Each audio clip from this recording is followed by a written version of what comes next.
Hey guys, welcome back to my channel, Taylor TV here, and in today's video I'm going to be showing you how I make these gummy bears 3 times bigger.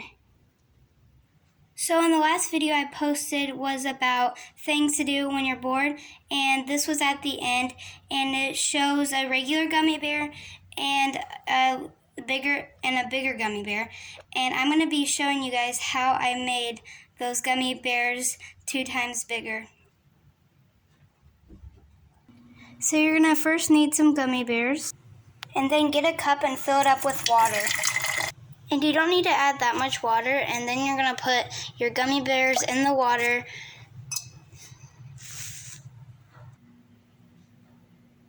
So they're in the water right now, and now you're going to have to wait for a day for them to expand, and they'll get much bigger.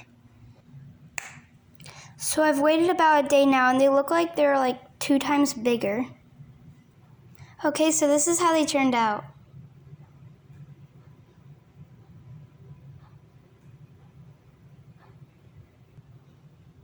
They definitely feel like Jello, and they also do taste like it too. This is a really fun experiment, and I really love it.